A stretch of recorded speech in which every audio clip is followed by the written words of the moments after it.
પ્રધાનમંત્રી નરેન્દ્ર મોદી આજથી 2 દિવસના ગુજરાત પ્રવાસે. પ્રવાસ દરમિયાન મોદી કેવડિયામાં સ્ટેચ્યુ ઓફ યુનિટી સાઇટ આસપાસ નવનિર્મિત વિવિધ પ્રોજેક્ટનું લોકાર્પણ કર્યું. 4 નવા પ્રોજેક્ટનો કર્યો શિલાન્યાસ. પીએમ મોદી આવતીકાલે સી પ્લેનનું પણ ઉદ્ઘાટન કરવાના છે. નર્મદાના કેવડિયાથી અમદાવાદ ખાતે આવશે. આ સુવિધા પ્રવાસીઓ માટે પણ આવતીકાલથી ખુલ્લી મુકાશે.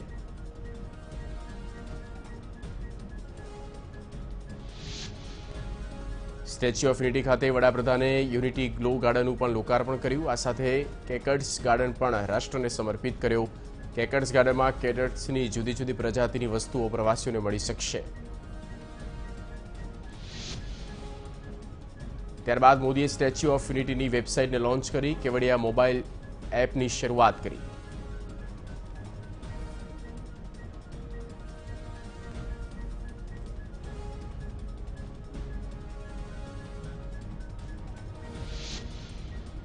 નર્મદામાં સ્ટેચ્યુ ઓફ યુનિટીની ખાતે મોદીએ એકતા ક્રૂઝનું લોકાર્પણ કર્યું. એકતા ક્રૂઝમાં એક સાથે 200 પ્રવાસીઓ કરી શકશે મુસાફરી. પ્રવાસીઓને 6 કિલોમીટર સુધી મળશે બોટિંગનો આનંદ. 40 મિનિટ સુધી બોટિંગની મજા માણી શકાશે. પીએમ મોદીએ જંગલ સફારી પાર્કનું કર્યું લોકાર્પણ. સફારી પાર્કમાં વિશ્વના સૌથી મોટા 2 જીઓડિસિક ડોમ 375 એકરમાં પથરાયેલું છે. Geological park. પ્રધાનમંત્રી નરેન્દ્ર મોદીએ ચિલ્ડ્રન પાર્કમાં મનોરંજનની મજા માણી. મોદીએ અહીં ટોચ ટ્રેનમાં સવારી કરી આખા પાર્કને નિહાળ્યો. આ દરમિયાન બાળ શો પણ નિહાળ્યા. બાળકોને પોષણથી લઈને આહાર સહિતની માહિતી આપવામાં આવશે. ચિલ્ડ્રન ન્યુટ્રિશન પાર્કમાં બાળક જ નહીં પરંતુ તેના માતા પિતા પણ રમતિયાળ બની જાય એવા મેજ મિરર સામે પણ ઉભા રહીને વડાપ્રધાન મોદી, સીએમ રૂપાણી, રાજ્યપાલ આચાર્ય દેવવ્રતે મજા માણી. આ ઉપરાંત અંધારામાં ભૂલભુલૈયામાં ખોવાઈ ગયા. અહીં સૌથી વધુ આનંદ 5D ફિલ્મમાં જોવા મળ્યો, જેમાં 5D ચશ્મા પહેરી આપની પણ સફર કરી આવ્યા. કેવડિયામાં વડાપ્રધાને એકતા મોલનું પણ કર્યું લોકાર્પણ. અહીં જુદા જુદા રાજ્યોના 20 જેટલા પરંપરાગત હેન્ડલૂમ અને હેન્ડીક્રાફ્ટ બનાવાયા. મોલમાં વિવિધ રાજ્યોની વખણાતી ચીજવસ્તુઓ એક જ જગ્યાએથી મળી રહેશે. કેવડિયામાં વિવિધ પ્રોજેક્ટમાં વડાપ્રધાન મોદીએ આરોગ્ય વનનું પણ કર્યું લોકાર્પણ. જુદા જુદા વૈદિક વૃક્ષો સાથેનું આરોગ્ય વન એ 17 એકરમાં પથરાયેલું છે. આરોગ્ય વનમાં યોગ, આયુર્વેદ અને ધ્યાનને ખાસ મહત્વ આપવામાં આવ્યું. વડાપ્રધાન મોદી એરપોર્ટથી સીધા કેશુબાપાના નિવાસસ્થાને પહોંચ્યા. આજે તેમણે સ્વર્ગીય કેશુભાઈને આપી શ્રદ્ધાંજલિ. કેશુબાપાના પરિવારજનોને મળીને આપી સાંત્વના.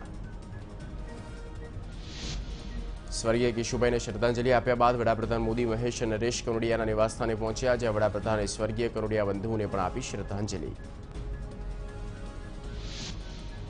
ગુજરાત પ્રવાસે આવેલા વડાપ્રધાન મોદી કેવડિયા પહોંચ્યા. હેલિપેડ પર વડાપ્રધાન મોદીનું રાજ્યપાલ આચાર્ય દેવવ્રત, મુખ્યપ્રધાન રૂપાણી અને મુખ્ય સચિવ અનિલ મુકીમે કર્યું સ્વાગત. પીએમ મોદી 2 દિવસ કેવડિયા રોકાશે.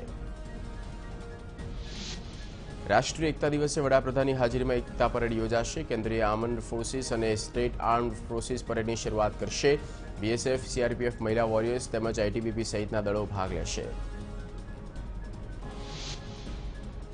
નર્મદાના કેવડિયામાં લોકાર્પણ થનાર આરોગ્ય વનની ટિકિટ દર ₹30 રખાયો, જ્યારે જંગલ સફારી પાર્કની ટિકિટના ₹200 નક્કી કરાયા. નાના બાળકો માટે ટિકિટનો દર 125. કેન્દ્રીય પ્રધાન મનસુખ માંડવિયાનું નિવેદન. દેશનું પ્રથમ સી પ્લેન અમદાવાદમાં આવવું ગૌરવની વાત. ટુરિઝમને પ્રોત્સાહન આપવા માટે અન્ય સ્થળે પણ પ્લેન ઉડાવવા આયોગની યોજના. દેશમાં 1000 ટાપુ હોવાથી સી પ્લેનની મહત્વની ભૂમિકા.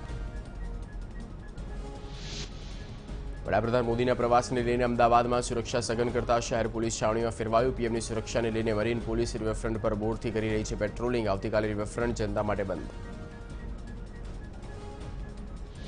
સી પ્લેન માટે ટિકિટ ઓનલાઈન આજથી ઉપલબ્ધ. આ માટે www.spiceshuttle.com વેબસાઇટ પર વિઝિટ કરવાની રહેશે. ઉડાન યોજના અંતર્ગત all inclusive one way ticket ₹1500થી શરૂ થશે.